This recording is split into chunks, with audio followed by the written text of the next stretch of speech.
다 함께 기도하시겠습니다. 사랑과 은혜가 충만하신 하나님 아버지,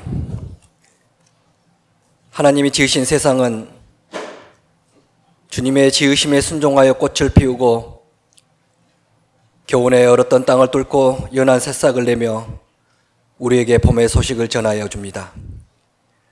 이렇게 아름다운 봄날 당신의 전에 나와 함께 예배하게 하시니 감사드립니다. 사랑의 주님, 사순절의 시간을 저희에게 주심을 감사합니다. 늘 주님의 사랑을 망각하고 살아가는 저희들을 사순절 기간을 주시어 우리를 돌아보고 주님의 십자가와 고난을 깊이 묵상하게 하시니 진심으로 감사드립니다. 지금 이 세상은 하나님을 팔아 전쟁을 일으키고 수천 명의 사람이 죽어도 눈 하나 깜짝하지 않는 악한 세상이 되어버렸습니다. 예수님께서 말씀하신 내 이웃을 내 몸과 같이 사랑하라는 계명은 어디에도 찾아볼 수 없고 권력을 위해서라면 사탄에게 기꺼이 절하는 악한 세상이 되어버렸습니다. 주님, 어서 오셔서 우리를 이 세상을 고쳐주시옵소서. 주님이 지으신 이 땅에 평화를 주시옵소서. 전쟁이 하루속히 끝날 수 있게 도와주시옵소서. 사랑하는 하나님, 무진교회를 위해 기도합니다. 우리 무진교회가 이제는 예배에 집중하게 하옵소서. 예배가 살아나게 하옵소서. 은혜 없는 예배가 되지 않게 하시고 영적으로 충만된 예배가 되게 하옵소서. 그리하여 성령으로 충만한 삶을 살게 하옵소서. 악하고 불의한 세상에 나아가 주님의 선하고 우러운 사랑을 실천하게 하옵소서. 신앙의 기본이 무엇일까 고민해 봅니다. 아무리 생각해 보아도 신앙의 기본은 예배에 있음을 고백합니다. 자는 사람은 깨울 수 있지만 자는 척하는 사람은 깨울 수 없다는 말이 새삼 저의 가슴을 후빕니다. 수요 예배를 드릴 수 있는 환경이 됨에도, 오후 예배를 드릴 수 있는 시간이 됨에도 자는 척 모른 척 했던 우리들의 불신앙을 용서하여 주옵소서. 예수님께서도 시간만 나시면 조용한 곳을 찾아 기도하셨는데 우리는 어떤 예배의 삶을 살고 있는지 다시 한번 생각하게 하시고 이제는 돌이켜 회개하게 하시고 주님의 예배를 사모하게 하옵소서. 텅 빈 예배당이 되지 않게 진정으로 예배를 사모하게 하옵소서. 모이기에 힘쓰는 우리 모두가 되기를 원합니다. 얼마 전 보았던 신의 악단에서 목숨을 걸고 예배를 드리는 그들의 모습을 보며 초대교회의 핍박 가운데서도 신앙을 예배를 지켰던 우리의 믿음의 선배들의 위대함을 보았습니다. 주님, 우리를 용서하여 주시고 여기에 모인 우리 모두가 예배를 사모하게 하옵소서. 미래 세대의 본이 되게 하옵소서. 은혜의 주님, 아침 일찍부터 어머니의 심정으로 음식을 준비하는 손길들, 믿음의 대를 잇기 위해 열심히 가르치시는 선생님들, 하늘을 감동시키기 위해 쓰는 성가대, 말씀을 사모하는 사람들, 처음 사람을 섬기는 사람들, 누군가를 위해 기도하는 꼭 잡은 두 손, 예배당을 깨끗이 하는 사람들, 모두가 우리 무진교회를 지키는 믿음의 사람들임을 고백합니다. 이 모든 수고와 헌신을 주께서 기억하여 주시고 하늘의 은혜를 내려 주옵소서. 주님, 귀하고 귀하신 우리 목사님을 저희에게 허락하심을 감사합니다. 그 무엇보다 영과 육이 건강하게 하옵소서. 하늘의 신령한 은혜를 주님을 통해 무진의 모든 성도님들이 충만히 받을 수 있게 하옵소서. 믿음은 들음에서 난다 하니 이 시간 마음의 문을 열고 주의 말씀을 받게 하옵소서. 선포되는 말씀으로 시대의 징조를 분별하는 신앙인이 되게 하옵소서.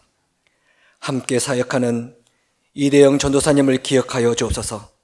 하늘의 문을 열어 성령으로 충만하게 하시고 주님의 뜻이 어디에 있는지 늘 묻게 하시며 주의 양들을 잘 양육하는 귀한 목자가 되게 하옵소서. 사랑의 주님, 사순절 다섯째 주일 주님의 사랑을 묵상합니다. 주님의 십자가에 그 사랑이 없었다면, 우리의 죄를 대신 지신 그 사랑이 없었다면 우리는 죄로 인해 죽을 수밖에 없었을 텐데 주님의 십자가 사랑과 부활이 우리를 살리셨음을 고백합니다. 주님, 이 시간 홀로 영광 받으시옵소서. 예수님의 이름으로 기도드립니다. 아멘. 하나님 말씀입니다. 마태복음 16장 1절입니다. 신약성경 26종 마태복음 16장 1절부터 4절까지입니다. 4절까지 교독하겠습니다. 바리새인과 사두개인들이 와서 예수를 시험하여 하늘로부터 오는 표적 보이기를 청하니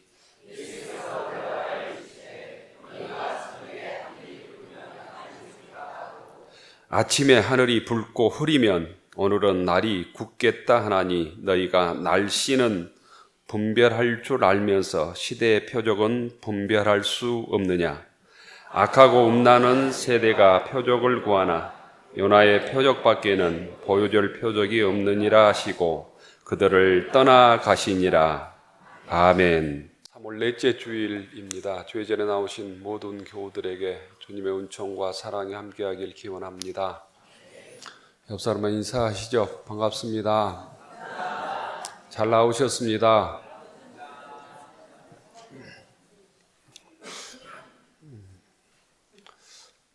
감사의 마음, 환영의 마음이 옆 사람들에게 전해져야 되는데 안 전해지는 것 같아서 걱정이네요. 주님의 평화가 여러분에게, 주님의 평화가 성가대원들에게 두려워 말라 내가 너를 도우리라. 두려워 말라 내가 너를 도우리라. 우리는 주의 고난을 묵상하는 사순절 계절을 지금 보내고 있습니다. 사순절은 주님의 고난을 단순하게 기억하고 묵상하는 계절이 아니라 십자가 앞에서 우리의 자신을 성찰하는 시간이고 또 주의 뜻을 분별하는 시간이고 내가 주님의 뜻대로 살아가고 있는가, 주님의 은혜로 구원을 얻었는데 주의 자녀로 바르게 살아가고 있는가를 점검하는 시간입니다. 이 사순절에 더욱 겸손하게 또 기도하며 주의 부름받은 사명들을 감당하기 위해서 결단하는 시간이 되기를 바랍니다. 일주일 내내 미국과 이란, 또 미국, 이스라엘과 이란 전쟁을 불안하게 보내면서 보냈습니다. 전쟁이 언제 끝날지 참 알 수 없고 그래서 염려가 큰 시간을 보내고 있습니다. 전쟁의 종식을 위해서 또 이 땅의 평화를 위해서 세계 평화를 위해서 저희들 더욱 이 사순절에 깨어서 기도하는 교우들이 되기를 바랍니다. 요즘 우리는 매일 수없이 많은 말들을 듣고 삽니다. TV만 켜면 24시간 내내 뉴스만 전하는 채널들이 많지요.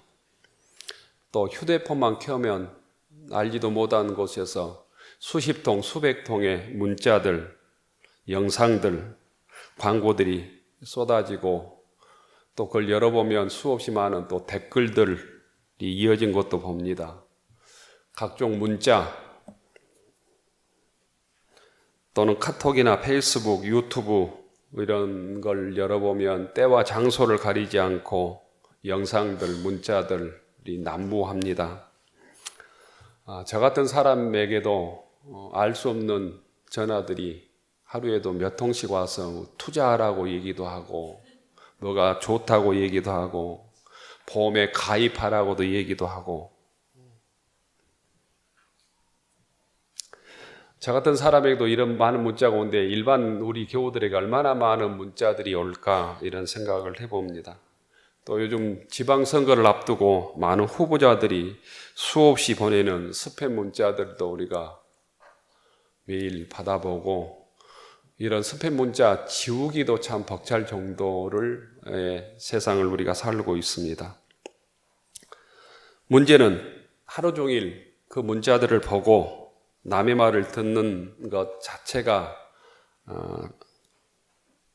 문제가 아니라 진짜 문제는 그들이 하는 말들이, 그들이 하는 광고가 참인지 거짓인지 또 무엇을 믿어야 하는지 전혀 알 수 없다는 데 있습니다.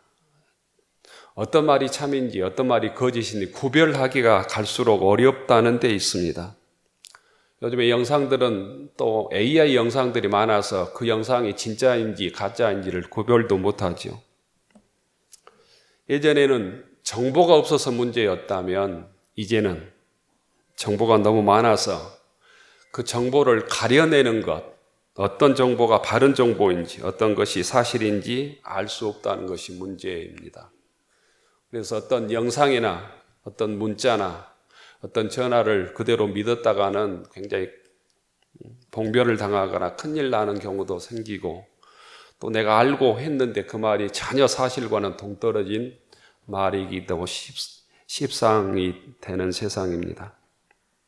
똑같은 사건도 유튜브나 방송에서는 전혀 다르게 말하고 심지어는 반대로 해석하기도 합니다. 거기에서 선동되어서 태극기를 들고 광화문에 모여가지고 수만 명이 모여서 말도 안 되는 또 구호를 외치기도 하는 그런 모습도 우리를 보고 있습니다. 누군가는 사건을 왜곡하거나 가짜뉴스를 퍼뜨리고 있는 거죠. 또 누군가는 거기에 속고 있는 것이죠. 속기 때문에 또 장사를 해먹고 있는 거죠. 그런데 우리가 나도 모르는 사이에 그런 왜곡 보도나 가짜 뉴스의 주인공이 될 수 있다는 사실입니다. 그런데 진짜 문제는 대부분의 속고 있는 사람들이 내가 속고 있다고 하는 사실 자체도 모르죠.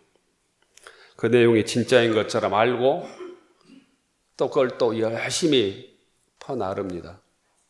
저에게도 열심히 말도 안 되는 가짜 뉴스를 막 퍼날라서 보내는 사람도 있더라고요. 그런데 이런 모습들이 우리 세대에만 있었던 것은 아닌 것 같아요. 성경에 보면 초대교회에도 이런 문제들이 많이 있어서 사도 바울이 끊임없이 경고하고 있습니다. 요한 1서 4장 1절에 보면 사도 요한이 이렇게 경고합니다. 사랑하는 자들아, 모든 영을 다 믿지 말고 오직 영들이 하나님께 속하였나 시험하여 보라. 얼마나 많이 그 당시에 이단들이 있었으면 이렇게 말했겠습니까? 모든 영을 다 믿지 말고 오직 영들이 하나님께 속하였나 시험하여 보라. 믿음의 사람들이 하는 얘기 다 믿지 말라는 거예요. 점검하라, 팩트 체크하라 라는 말씀입니다. 신앙은 무조건 믿는 태도가 아닙니다. 성경은 끊임없이 우리에게 말합니다. 하나님의 뜻인지 분별하라, 살펴보라, 시험하라. 믿음이란 아무 말이나 받아들이는 것이 아니라 무엇이 하나님의 뜻인지를 분별하는 능력이라고 말할 수 있겠습니다. 로마서 12장 2절에 보면 이렇게 사도 바울이 권면합니다. 하나님의 선하시고 기뻐하시고 온전하신 뜻이 무엇인지 분별하도록 하라. 여기서 분별하다라는 말은 시험하여 진짜임을 확인하라, 이런 의미입니다. 분별하지 못하기 때문에 시험에 넘어지고 이단에 빠지고 바른 신앙인으로 살지 못한다는 의미입니다. 복잡하고 혼란한 세상을 살아가는 저희들에게 이 분별의 은사와 지혜가 있기를 축원합니다. 오늘 마태복음 16장 1절에 보면 예수님께 두 종류의 사람들이 찾아옵니다. 하나는 바리새인, 한 사람은 사두개인입니다. 바리새인과 사두개인은 그 당시에 종교 지도자들이에요. 정치 권력자들입니다. 어떻게 보면 가장 먼저 배운 사람들이고 종교 전문가들이니까 예수님을 영접하고 예수님의 오심을 기뻐해야 될 사람들이었습니다. 하지만 그들은 가장 강하게 또 가장 교묘하게 악질적으로 예수님을 배척했던 사람들이었습니다. 오늘 성경에서도 그들이 예수님께 찾아오는 것은 시험하기 위해서였다라고 기록하고 있습니다. 시험하여 하늘로부터 오는 표적 보이기를 청하니 의도적으로 예수님을 시험하기 위해, 테스트하기 위해서 찾아왔다라는 거예요. 눈앞에 하나님의 아들 메시아를 삐딱한 눈으로 시험하기 위해서 찾아오니까 그 인생이 불쌍하고 불행한 것이죠. 예수님께 단도직입적으로 이렇게 요구합니다. 하늘로부터 오는 표적을 보여달라. 네가 하나님의 아들 메시아라고 하는 사실을 곧 표적을 통해서 기적을 통해서 보여달라고 요구합니다. 이때 예수님께서 사도개인과 바리새인들에게 그렇게 얘기하죠. 너희가 날씨는 분별할 줄 알면서도 시대의 표적은 분별할 수 없느냐? 너희가 청기는 분별할 줄 알면서도 시대의 표적은 분별할 수 없느냐? 이렇게 물읍니다. 그때 당시에 사람들도 우리처럼 날씨 짐작은 잘했던 것 같아요. 날씨가 흐리면 오늘 비가 오겠구나, 내일 해가 뜨겠구나, 장마가 지겠구나, 날씨가 춥겠구나. 그런데 정작 예수님께서는 그보다 더 중요한 것은 놓치고 있었다라는 거예요. 하나님의 때, 하나님의 역사, 하나님의 뜻에는 전혀 관심이 없었다는 의미입니다. 우리나라도 마찬가지입니다. 우리들도 마찬가지입니다. 요즘에 30대 이상 남자들은 대부분 정치평론가들이에요. 정치평론가들. 정치인보다 더 정치를 많이 압니다. 또 우리나라 대부분의 지금 사람들은 경제정책의 전문가이기도 하고요. 부동산의 전문가들이에요. 주가의 전문가들이에요. 온갖 유튜브를 보고 어디 땅이 오른다, 무슨 주식이 오른다. 그렇게 세상이 돌아가는 이치는 잘한단 말이에요. 사회 경제, 또 세계 정세, 세상 일에 모르는 것이 없습니다. 세상의 흐름을 읽는 데는 아주 민감합니다. 날씨의 변화에 대해서는 민감하다는 거예요. 그러나 이 타락한 세상 속에서 하나님께서 우리에게 요구하시는 것은 무엇인가? 하나님의 뜻은 무엇인가? 이 악한 세상 속에서 주님께서 원하시는 것은 무엇인가에 대해서는 관심이 없다는 거예요. 이런 질문이 빠진, 영적 분별력이 빠진 그 질문들, 세상의 대단한 전문적인 평가들이 결국 아무 쓸모없다는 얘기입니다. 오늘 주님께서는 그래서 너희가 날씨는 분별할 줄 알면, 세상은 분별할 줄 알면서도 시대의 표적은 분별할 수 없느냐, 하나님의 뜻은 분별할 수 없느냐, 이렇게 질문하고 있는 것입니다. 예수님의 말씀은 세상 일에는 그렇게 똑똑하면서도 영적인 일에는 그렇게 무지하냐, 돈 버는 일에는 그렇게 영특하면서도 하나님의 뜻에는 그렇게 무관심하냐, 너희들이 이속 챙기는 데는 그렇게 똑똑하면서도 진리를 깨닫는 데는 그렇게 어리석으냐, 자연의 이치를 알면서도 하나님에 대해서는 무지로 가득 찼던 바리새인과 서기관들의 허위의식을 지적하신 것입니다. 교우 여러분, 이 바리새인들을 향한 예수님의 말씀은 오늘 우리들에게도 주신 말씀입니다. 우리를 향한 말씀이기도 합니다. 너희들이 세상 일에, 세상 정치에 관심 있는 것처럼 진실로 너희들이 신앙에 관심이 있는가? 주님의 말씀에 관심이 있는가? 너희들이 섬기는 주의 몸된 제단에 관심이 있는가? 너희들이 하는 사업과 너희들의 자식에게 관심이 있는 것처럼 주님의 뜻에도 그런 관심이 있는가 묻고 계신다는 의미입니다. 주님의 물으심에 여러분들은 어떤 대답을 하시겠습니까? 사순절의 신앙은 단순히 믿는 것이 아니라 주님의 뜻을 바로 분별하는 능력입니다. 무엇이 하나님의 뜻인지, 어떤 길이 십자가의 길인지, 무엇이 진짜 복음인지를 가려내는 것이 신앙의 능력이라는 거예요. 하나님의 뜻을 분별하고 선과 악을 분별하고 옳음과 그름을 판단하고 그리하여 주님의 뜻을 분명하게 구별해서 삶의 기준을 주의 말씀에 깊게 뿌리를 내리는 믿음의 권속들이 되기를 원합니다. 그것이 바른 신앙인이라는 의미입니다. 한국 교회는 기독교인들은 많으나 자기 욕망을 채우기 위해서 하나님의 뜻과는 전혀 상관없는 삶을 살기 때문에 기독교인도 아닐 뿐 아니라 기독교인이 도매급으로 욕을 먹고 있는 세대에 우리가 살고 있는 것 아닙니까? 우리는 이제 인공지능 시대, AI 시대를 살아가고 있습니다.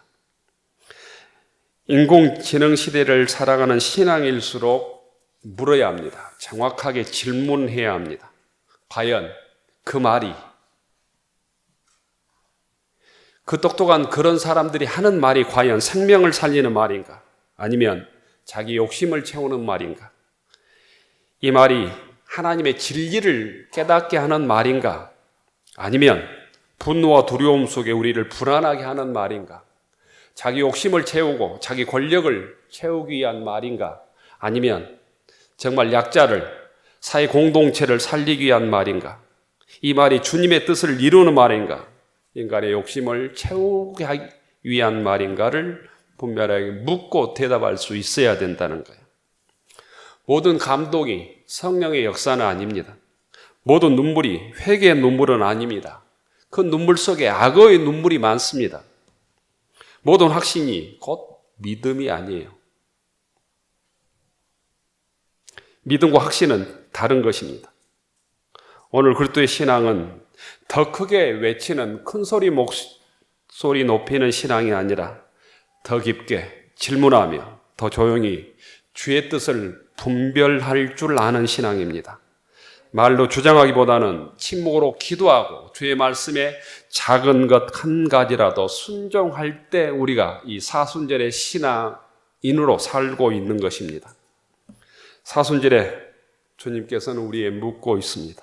진정 너는 고난의 십자가를 바라보고 있는가?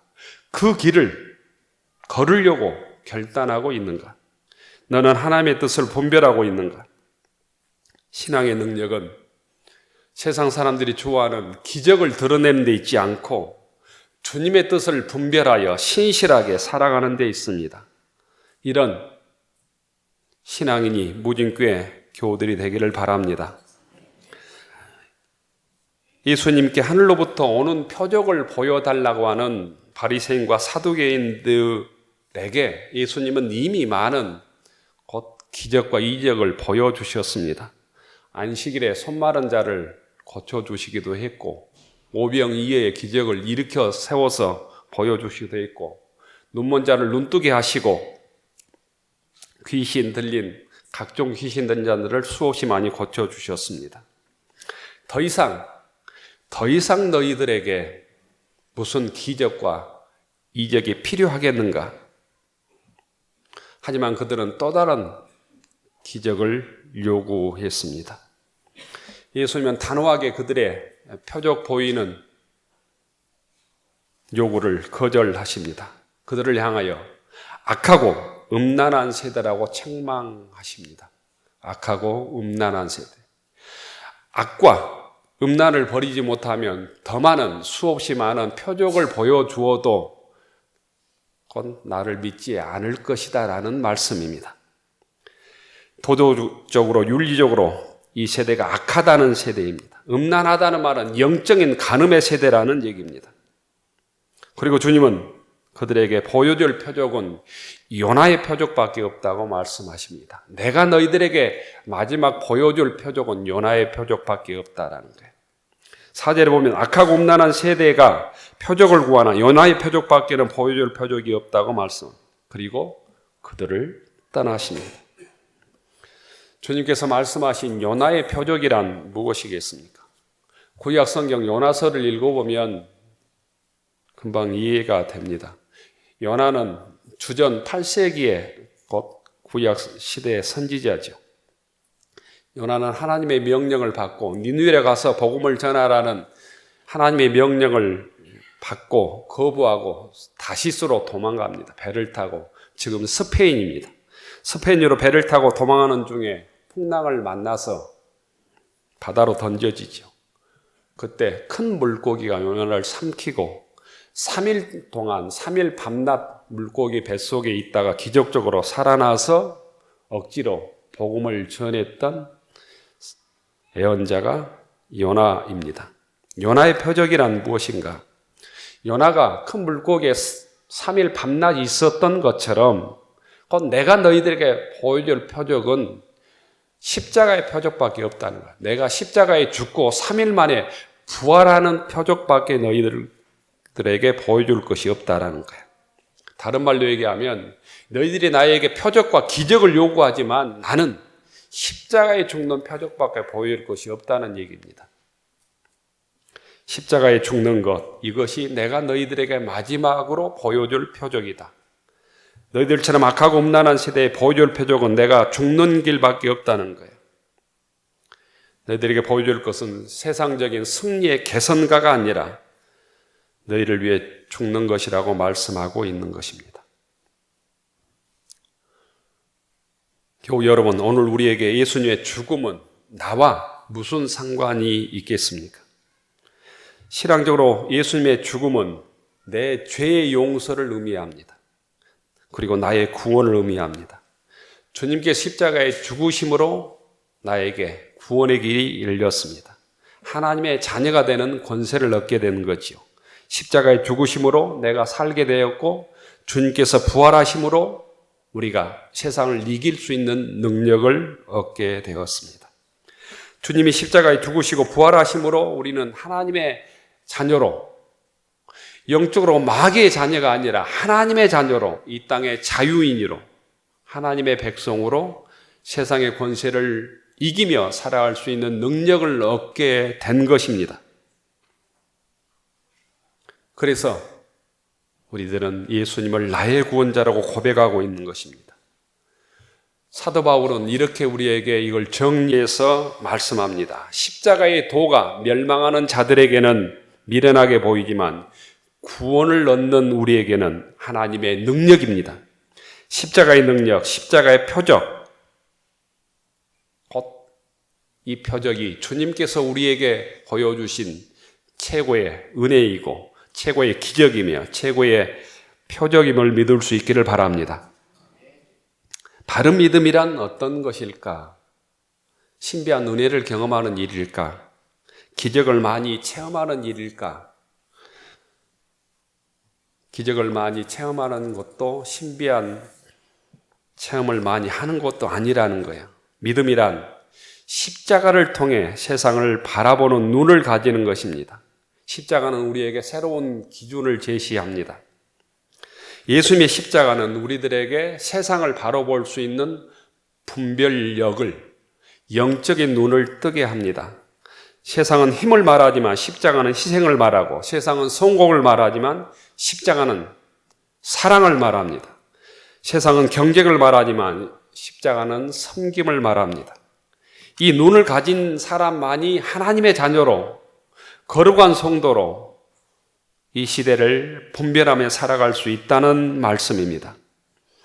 예수님께서 말씀하신 시대를 분별하는 능력은 십자가를 기준으로 세상을 해석하는 능력입니다. 예수님은 하나님께서 세상을 구원하기 위한 오직 하나님의 방법은 요나의 표적밖에 없다고 오늘 우리들에게 말씀합니다. 이 요나의 표적은 예수님의 십자가와 부활입니다. 세상을 구원하는 주님의 능력은 기적을 일으키는 것이 아니라 내가 세상 죄를 지고 십자가에 죽고 다시 그 죄악을 이기고 부활하는 길밖에 없다는 말씀입니다. 이 십자가 부활을 붙들고 살 때 우리가 세상에 수없이 많은 유혹들, 가짜 뉴스들, 혼란한 세상 속에서 하나님의 뜻이 무엇인가를 분별하며 살아갈 수 있는 지혜 있는 신앙이 될 수 있다는 것입니다. 오늘 주님께서 우리들에게 다시 묻습니다. 너희가 날씨를 분별할 줄 알면서도 시대의 징조는 분별하지 못하느냐? 세상에서는 그렇게 똑똑하게 살면서 영적으로는 그렇게 미련하게 사느냐? 분별하는 신앙은 세상의 흐름을 읽는 똑똑함을 넘어서서 혼란하고 복잡한 시대에 하나님의 뜻이 무엇인지를 분명하게 깨닫는 능력입니다. 바리새인과 사두개인들은 수많은 표적을 보면서도 정작 하나님께서 자기 눈앞에 보내주신 메시아를 알아보지 못했습니다. 영적으로 문맹이었다는 거예요. 세상에서는 그렇게 율법을 많이 알았지만 자기 앞에 구원자를 알아보지 못했다는 거예요. 이런 모습으로 세상을 오늘 우리들이 살고 있는지는 모르겠습니다. 이것이 분별하지 못한 신앙의 비극입니다. 좋은 신앙인이 세상에서 좋은 사람이 되지 못하는 이유가 여기에 있습니다. 오늘도 마찬가지입니다. 정보는 많고 지식은 넘치지만 하나님의 뜻을 분별하지 못하면 우리는 길을 잃게 됩니다. 그러므로 우리는 끊임없이 무릎을 꿇고 주의 십자가를 바라보고 주의 말씀에 귀를 기울여야 합니다. 우리의 삶의 표적이 주님께서 보여주신 요나의 표적, 예수 그리스도의 죽으심과 부활이 우리의 삶의 기준이 되어야 합니다. 우리의 신앙이 더 깊어지는 것, 곧 이것은 세상의 욕망을 채우고 성경의 많은 지식을 획득하는 것이 아닙니다. 보이는 것이 흔들리는 신앙이 아니라 하나님께서 예수님을 통해서 행하신 구원 사건 속에서 이 시대를 읽고 하나님의 뜻을 따라 올바로 분별하며 십자가를 따라 주의 말씀을 따라 사는 신앙인이 되어야 하는 것이죠. 이번 사순절에 혼란한 시대 속에서 길을 잃지 않기 위해서 주님을 바라보는 교우들이 되기를 바랍니다. 주의 십자가를 바라보고 주의 십자가를 내 삶에 짊어지고 주의 골고다의 길을 함께 걸어가는 사순절이 되기를 원합니다. 주님의 뜻을 분별하여 주의 말씀을 붙들고 주의 뜻에 순종하여 그 길이 십자가의 길이지만 결국 부활의 영광의 길에 이르는 믿음의 권속들이 되기를 축원합니다. 기도하겠습니다. 하늘로로 축원하옵나니 이제는 성부, 성자, 성령 삼위일체 하나님의 끝없는 사랑하심과 한없는 은혜와 우리와 함께 하시며 우리의 인도하심이 이 시대를 분별하여 주의 뜻을 깨닫고 영적인 눈을 떠 주님의 십자가의 부활의 복음을 붙들고 믿음의 길을 당당하게 걸어가기로 다짐하는 교우들 머리 위에 우리 가정과 일터 위에 우리의 자녀들 위에 이제로부터 영원까지 함께하여 주시기를 간절히 축원하옵나이다. 아멘.